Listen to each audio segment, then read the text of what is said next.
اليوم 15 من إبريل لعام 1985 ومنذ ثواني هجمة جوية ألمانية مكثفة على مدينة الصامدة بلغراد، وقامت قوات الجيش الشعبي اليوغوسلافي بالتصدي لها وإسقاط طائرتين ألمانيتين من طراز مستر شميديات. لكم الآن كلمة قائد الجيش الشعبي اليوغوسلافي وقائد الحزب جوزيف تيتو.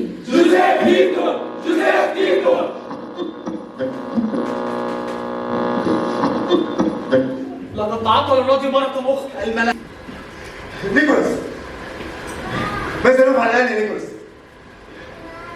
فلينتهي كل من تعرض. نيكولاس أرجوك، أؤمره أن يذهب إلى العنوان المكتوب في الورقة، منزلنا القديم، وليتفقد إننا نريد أن نطمئن عليه. دولفيتش. حسنا، سأرى ما يمكنني عمله. لقد سئمت كل هذا. سأخرج. توقف عندك. ماذا تظن نفسك فاعلا؟ هل ظننت الخروج من هنا؟ هذا غير مسموح به. دولفيتش يستطيع الخروج ولا أحد غير دولفيتش يخرج عبر مواسير الصرف. هو يعرف الطريق عبر متاهة الفيران تلك. لا أحد يعرف الطريق عبر مواسير الصرف غيره. لا خروج عبر ذلك. هذا ما اتفقنا عليه مع إفك حين قررت أن تأوينا في هذا القبو منذ أن بدأت الحرب. نيكولاس، عدلنا اللي يراد الكلام السخيف. يقول مهمي أنا لجوزيف تيتو. ألم نتفق على يفعل ذلك مرة أخرى؟ لينين، لقد اتفقنا على ذلك، لكني لا أرى أن لها دخل بما يحدث. إن كنت تقول ذلك فأنت حقا لا تعلم ماذا نفعل هنا. ربما يظن البعض أننا هنا نختبئ، ولكن هذا غير صحيح. إن ما نفعله هنا لا يقل أهمية عن وجودنا بالأعلى. جميعنا متكاتفون رغم اختلافنا، لكنها عاهرة. وأنت ماذا تكون؟ جندي؟ وتركته كي يقتل حبيب قلبي.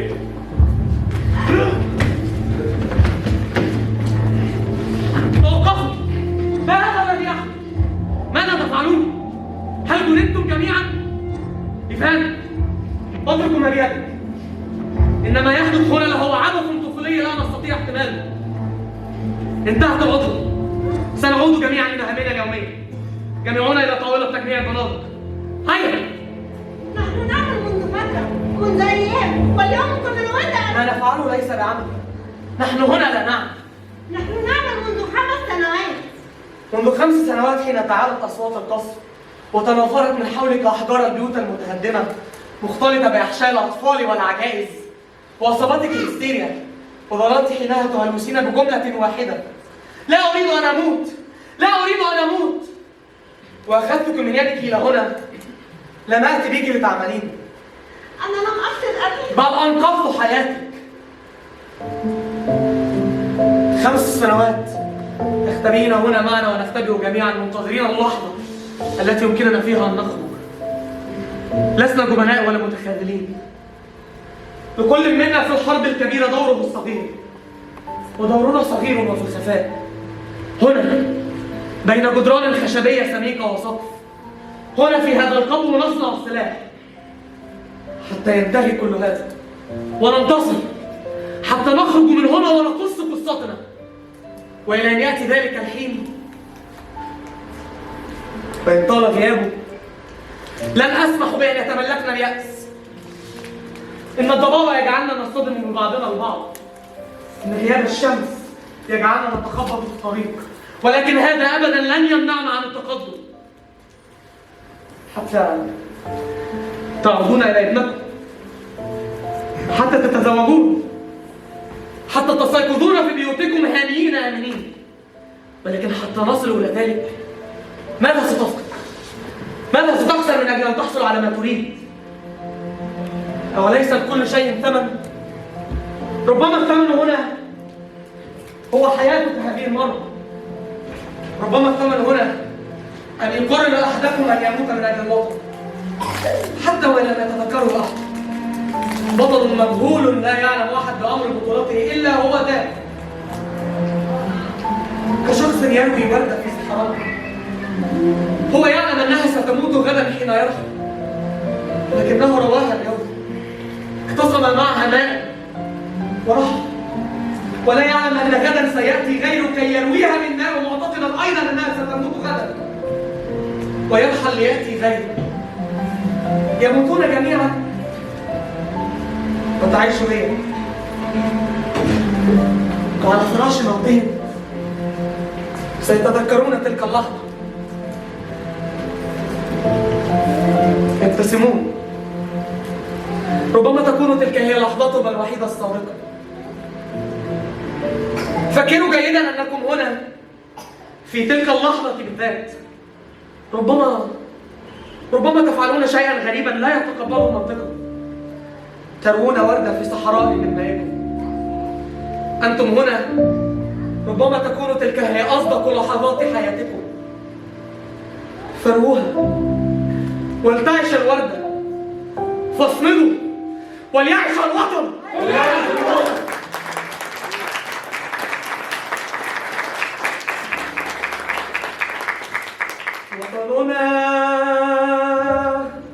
وطننا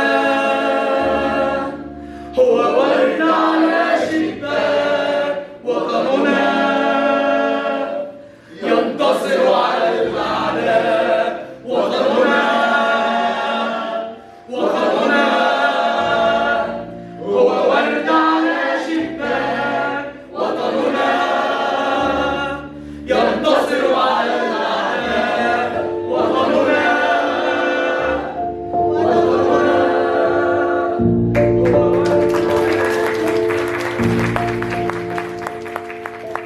لا تفزع، أنا بخير. أنت بعت لي أحد إلى هنا؟ ليه؟ ليه؟ أين عرفي؟ لم يستطع أن يلحق بي. إنه يرسل تحيات. من؟ جوزيف تيتو. ماذا قال لك؟ لم يكن الكثير. كانت هناك محاولة بائسة لاغتياله، ولكن أحد مساعديه تصدى هو للرصاصة. كان الدم المتطاير يكسو وجهه حين كتبني وهمس في أذني: بلغي تحياتي للشباب، واخبريهم أن السلاح الذي يصنعوه هو أملنا الوحيد. تذكرنا وهو في تلك الحالة؟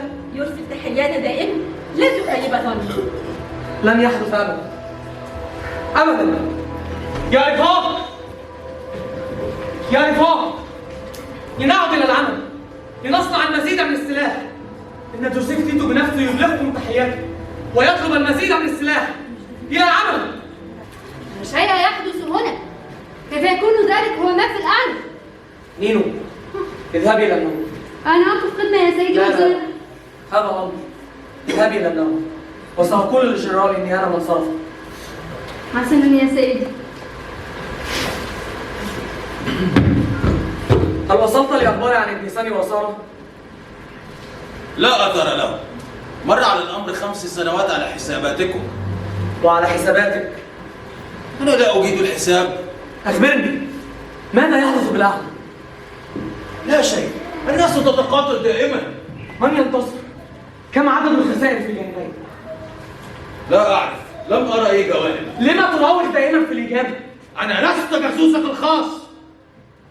الاتفاق بيننا أنني سأحذرك، إنما لعلمي أن هذا المكان مهددا بالهجوم عليه. آتي لك ببعض الخامات لتصنيع أسلحتكم في مقابل أني أنام هنا معكم بعيدا عما يحدث بالأعلى. لا أرى أن في اتفاقنا بندا ينص على أن أنقل لك الأخبار أولا بأول. أتعلم إني أحسد فيك شيئا ما. أنظر له بعين الإعجاب وأتمنى أن أصبح مثله. فباتك ساعة القصف والغرق لا يحتز لك رمشة عين ولا يطرف. كأنك لا تهتم لحياتك. كأن كل هذا خير حقيقي. كيف تفعل ذلك؟ ماذا حدث في حياتك جعلك بهذا الغموض؟ إن ابنه قد مات. سمعت ذلك منذ سنة ونصف. دفن في مقابر خارج المدينة. يا للهول، سينفطر قلبهما. سأخبرهم. لا تفعل. لماذا؟ كيف استطعت أن تخفي شيئا كهذا طيلة هذا الوقت؟ كيف استطعت أن تصمت أمام دموعهما وبكاءهما الذي لا ينقطع؟ وهل ينقطع بكاءهما إن علم أنه قد مات؟ انظر جيدا، إن كل ما يلقي مع أحياء يجرون جسديهما الهزيل هو الأمل بأن ابنهم على قيد الحياة. ماذا سيكون إن قتلت فيما ذلك الأمل إلا كأني قتلتهم أيضا؟ إن إحساسك بالذنب لن يغير من حقيقة الأمر شيئا. إن ابنهم قد مات، وهذا أمر منطقي ويجب أن يعلمه الحقيقة. أنتم تعلون من شأن الحقيقة. الحقيقة في حد ذاتها غير مهمة. اسألني أين كنت منذ قليل. ماذا إن قلت لك أني كنت أصنع حلوى للأطفال؟ كنت أزرع أشجار سنديان، كنت أصطاد أسودا في السافانا. هذا كله لا يهم. الحقيقة الوحيدة أني لم أكن هنا. أين هو ابنه؟ فقدت، تاه، ينتظر. هذا كله لا يهم. إن كل ما يهم أنه لم يعد موجودا. إن الأمل الذي في أعينهم أهم من الحقيقة. لكنه أمل كاذب. أنت تعرف آخر طريقهم، لكنهم لا يعلمون. يكتشفون. سأخبرهم. لن يصدقوك. حاول. اذهب واخبرهما أن ابنهما قد مات. لن يصدقوا ذلك لأنهم لا يرغبون في تصديق شيئا كهذا. هيا بنا نتسابق. اذهب واخبرهما أن ابنهما قد مات، وأنا سأخبرهما أنه ينتظرهما في الأعلى، ولنرى من سيصدقون. وما يكرهونك ويسقطون تحت قدماي يقبلونها. إن الحقيقة قابلة للتصديق. الحقيقة منطقية. إن ابنهم قد مات، وهذا أمر منطقي. حسن.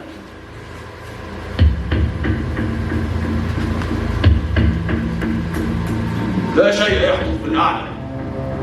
ليس هناك حرب، والناس تعيش حياة مستقرة، وانتهت الحرب منذ سنين. ما قولك بهذا؟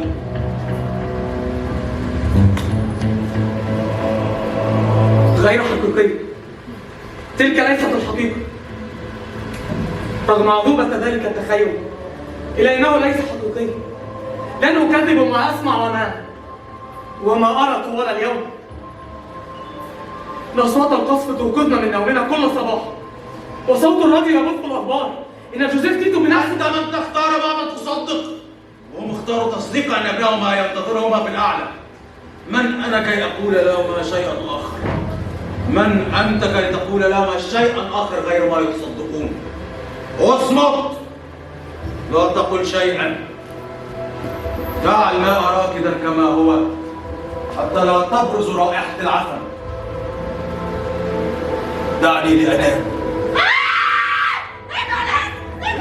فيكم نائمون. أنا لم أقبل هذا الغرام على ليه؟ ماذا حدث؟ لقد تغديت على الأمر مرات ومرات، ولكن نيكولاس، كفانا تضييعا لوقتنا ولشرف ما نفعله هنا.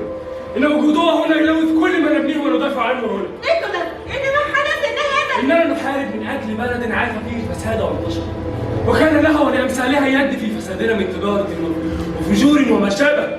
إن هذا ليس موضوع الليلة. انظر لك كيف ترتدي بنت حرباء متشكرة تدعي فضيلتنا وتشاركنا كاذب أفكارنا. وأنت لماذا تقف في صفها؟ إن الحرب تزهر والأسود يجب أن تجتمع سويا طريق الخلاف خلفها. اهدأ ودعني أفهم ماذا حدث. تفكر جيدا، أنت لست حاكما. نحن فقط نحترم أنك من دلنا إلى هذا المربع، لكن الأمر بدأ يزيد عن الحد. أنت لست نبيا يجمع أصحاب العاهات والبغايا والمشردين كي تنقذهم. هم يأكلون طعامنا، يعطلون عن العمل، وفي النهاية من هم؟ لا شيء. يحتمون بك ويمسكون بأطراف عبادك. فاحذر أن تسقط.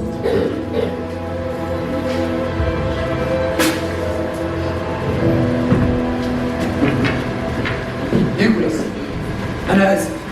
هو لا يقصد أن يقول. لا عليك، لا عليك. اذهبوا إلى النوم.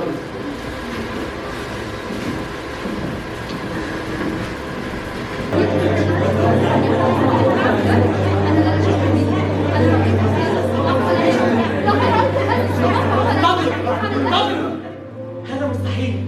أنا لا أصدقك. كما أقول لك إن جوزيف تيتو ذاته قد همس بهذا لمساعده. سيد نيكولاس، أرجوك لا تتسرع على الغضب. وكيف لا أغضب؟ إن الأمر محير. من يكون إذن؟ من يكون؟ لا داعي دعنا أن نتسرع. أين دولفيتش؟ بالخارج، لم يأتي بعد. حسنا، لنهدأ جميعا. يجب أن نتراشق بالاتهامات. نيكولاس، أنت المسؤول أمامي. سأنتظر الكائن خارج البوابة. فليترك الكل ما يفعله، ولنتجمع هنا. واصمتوا، دعوني أفكر.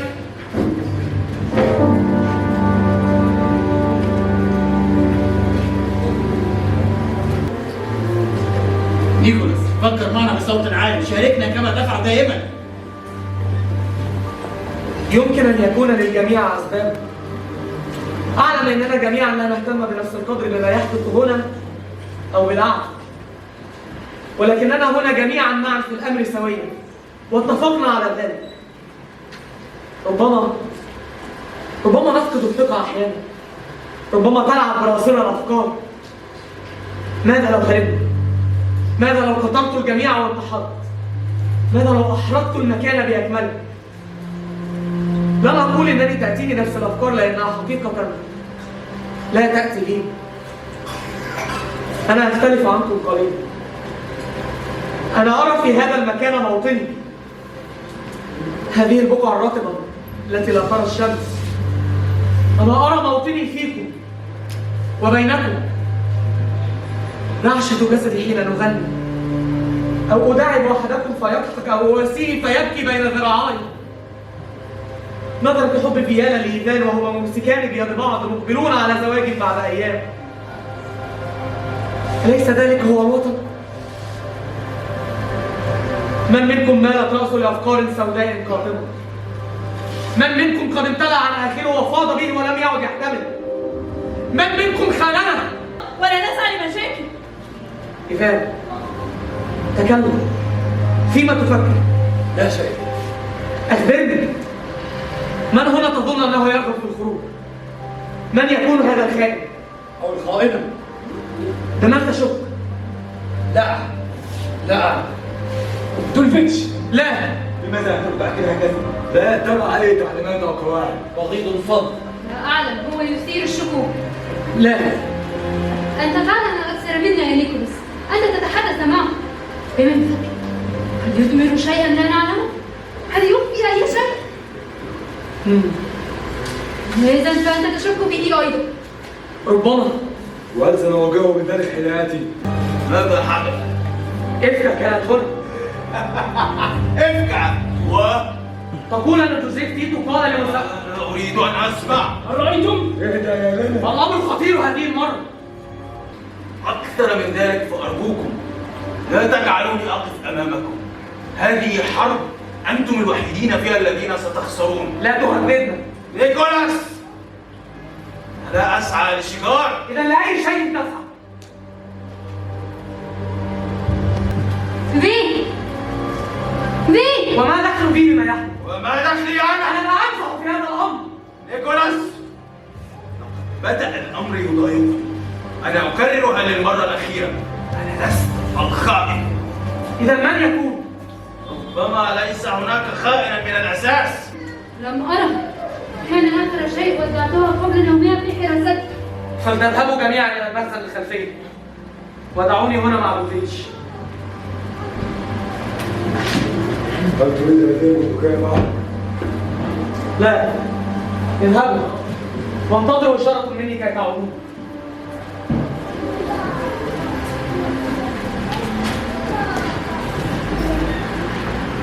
نيكولاس، لقد تحملت الكثير من النعيق. إن الأمر خطير، هناك خائن بيننا. من يقول ذلك؟ افكه. نعم، تقول أن جوزيف تيتو قال. جوزيف تيتو إن جوزيف تيتو قد مات. أنا لا أصدق ما يحدث. قل ما عندك.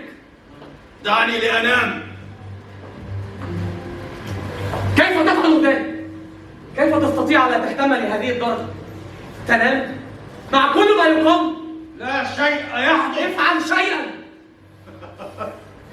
وهل سيشكل ذلك فارقا؟ وهل كنت تفعل لو كان ابنك معنا؟ لا تتطرق إلى هذا الموضوع. هل تفهم ذلك؟ اترك ابني يرقد في سلام. كابن صاني وسارة اللذان لا تريد أن تريح قلبيهما.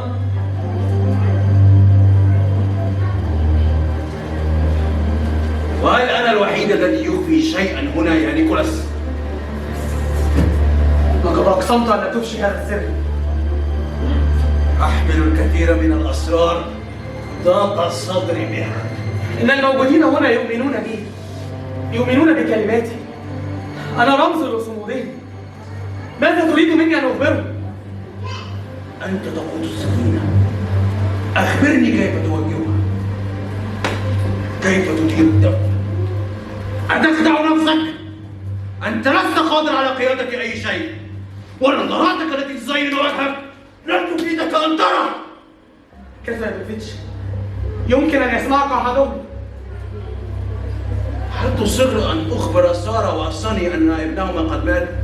حسنا، سأخبرهما، سأجمعهم وأخبرهم بذلك، وسأخبرهم أيضا أن من يأتمنونه على تسيير الأمور وتوجيه الدفة الذي كان يعاني ضعفا شديدا في الإبصار قد قضت العتمة على نور عينيه. أضحى يتحسس طريقه خفية حتى لا يكتشف أحد أنه إذا رفع كفه أمام عينيه لن يراه. هل تريدني أن أخبرهم بكل شيء؟ أخبرتك من ذي قبل يا نيكولاس أن الليل يخفي الكثير من قبح المناظر، والشمس تفضح كل شيء، تفضح قبح الحقائق.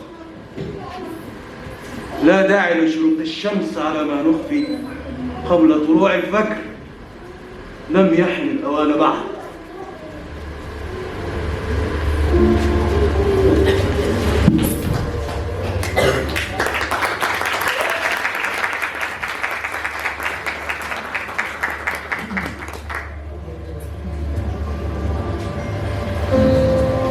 كنت رئيس عمال بمصنع. كنا نصنع المصابيح الزجاجية. كان الموقد يجعل حرارتي تزداد، وعيني تزداد حرقاتها. في الليل كانت دموعي تنهال على وجهي بينما أنا نائم. الطبيب أخبرني أن الأمر يحتاج لأن أستقيل من عملي لأجد عملا آخر، وأنا لا أستقيل يا بيفيتش. أنا لا أتخلى عن ما أفعل، حتى وإن كان كل ما أفعله هو إني رئيس عمال بمصنع يصنع الوقار. حين بدأ القصر وأشارت إفكا أننا يمكننا أن نختبئ هنا في هذا القبر، أنت تعلم جيدا ماذا دفعني للنزول هنا يومها. الناس كانت تتساقط حولي على الأرض. كنت أريد أن أنقذهم جميعا. كنت أقودهم إلى هنا وأعود إلى الأعلى. لم أفكر أن أبقى هنا. أنا لست متخاذلا. سأحارب، سأدافع عما أحب، سأكون في الأعلى.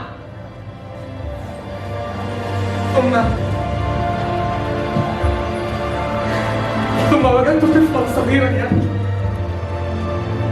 وجهه تختلط به الدماء بالدموع. تعلق برقبتي وظل يناديني ويقول: أنقذني يا أبي. كان يظنني أباه، كان يحسبني أنت. حملت ابنك يا رب. إن كنت أنت قد حملته بين يديك حين ولد، فأنا قد حملته حين مات. مات هنا بالتمام بين يدي. لم أقوى على الحريق. كيف أعود إلى الأعلى بينما الجرحى والخائفين كلهم هنا؟ سأظل معهم كي أرعاهم. فبقيت يوما بعد يوم والظلام يغشي عيني، يوما بعد يوم ونور عيناي يقل. كيف أقول لهم أني لم أعد أرى أين أخطو بينما هم يتبعون خطاي؟ أخفيت الأمر، جهدت أن لا يكتشفوا ولن يكتشفوا. هم يريدون أن يروني دائما ذلك الذي يملك الحل، ذلك الذي يرى المستقبل. ربما رغبتهم تلك هي من جعلتهم لا يدركون الحقيقة. ربما أنت أيضا لا ترى الحقيقة المختبئة. تقصد حقيقة وجود خائن؟ الحقيقة عدم وجوده. لا تمارس الألعاب. العاهرة قد رأيتها، كانت بالأعلى. كيف ذلك؟ متى خرجت؟ أظنها على وشك العودة. هل هي بخير؟ هل أصيبت؟ لا أعلم. عندما تأتي اسألها بنفسك. يا رفاق! يا رفاق! إن دولفيتش منذ اليوم الأول يساندنا، يؤمن بضرورة ما نفعل. هو لا يخفي عنها شيئا، لا يخفي عنكم. أليس كذلك يا دولفيتش؟ لا شيء. أنا لا أخفي شيء. الحقيقة كاملة أمام أعينكم، حتى وإن لم تروها في ظلام القبر. إذا من الخائن بيننا؟ سنعرف. كل شيء سيظهر. لنعود إلى العمل الآن. لنصنع مزيدا من السلاح. إن إفكا تنتظر منا إتمام الشحنة الكبيرة. هيا إلى العمل. بوريس وبنيامين إلى الحراسة. إيفان والبقية يحملون الأسلحة لوضعها في الصناديق. توزعوا بين هنا وبين مخزن الغربية. هيا إلى العمل. نينو، تعالي معي. أريد أن أتحدث إليك.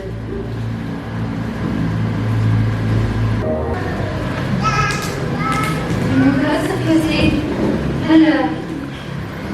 هل فكرت يا سيدي بما عرضتم علي؟ لا، أنت لا تصلحين الكلام. ليه يا سيدي؟ أنا جنيه قوي وأستطيع الاعتناء بنفسي تحت الضغط. أنا جنيه مجرد. ما أنت ضربت. أنت رأيت هنا وكان عمري لم يتجاوز 8 سنوات. محافظ السلاح والرصاص ولباس الجنود وأبواب الحرب. هل تظنين أنك نشأت مجرد وسط كل هذا سيجعلك أقوى؟ انظري إليهم جميعا. هل تظنين أنهم أقوياء؟ يمكن أن تكون قوتهم في من يكونون، لا في من يرغبون أن يكونوا. لكنك لم تدرك ماذا أقدر أن أفهم. إنها صديقتي وسأخرج للبحث عنها. لن تصمدي لنصف ساعة تحت البصر. أنت ضعيفة. ها هو سلاحكم وها هو زيكم. أنا كما أنا هكذا وسأذهب خلفها يا نيكولاس. نيرو،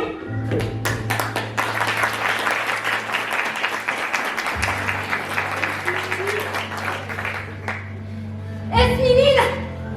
أنا امرأة ولست جندية وسأذهب لإنقاذ صديقتي. نينا، نينا. أشرح لك ولو ليفهم. حسن، اشرح لي. لم أستطع الحاق بها. ماذا بك؟ لا شيء.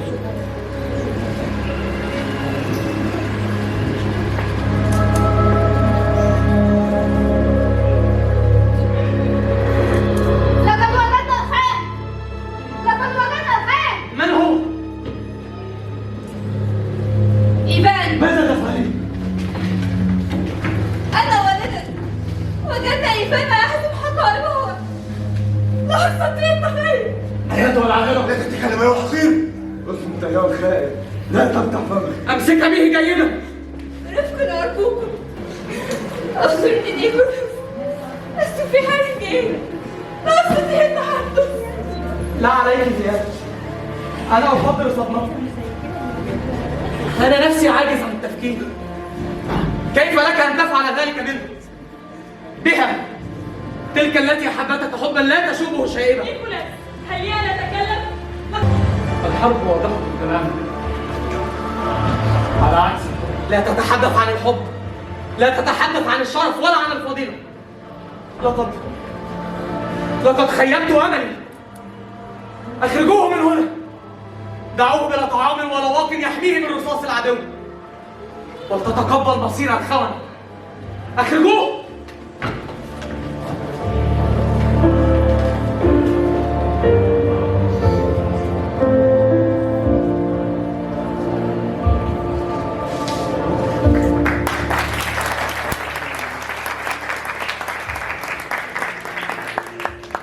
رن الجرس حق حتى تأتي إفكا ونخبرها بأننا اقتربنا الخائن. يكن شيء قد حدث؟ لا أعلم. انتظري! في أين كنت؟ ماذا فعلت؟ هل انت بخير؟ تخيلت أنك لن تعودي. كان لابد أن أعود إلى نيكولاس. أنتم لا تعلمون ماذا يحدث بالأعلى. أنا لا أفهم عما تتحدثين. ماذا يحدث بالأعلى؟ أخبرينا ماذا يحدث بالأعلى؟ أخبرينا يا لبيب.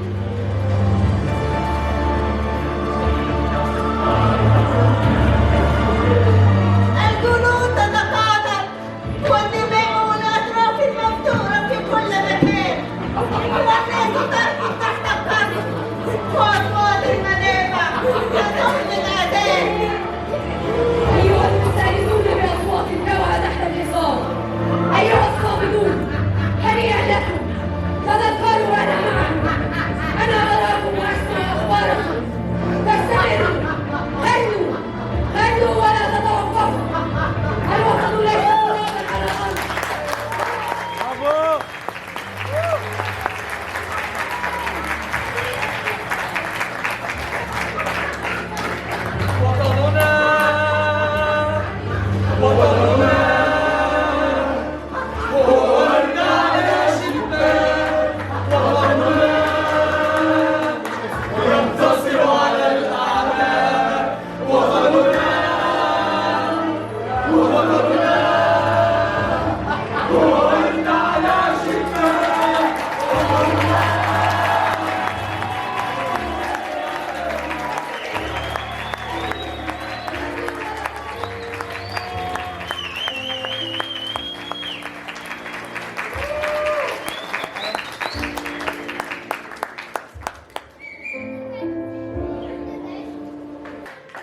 في دور نيكولاس محمد طلعت السيد.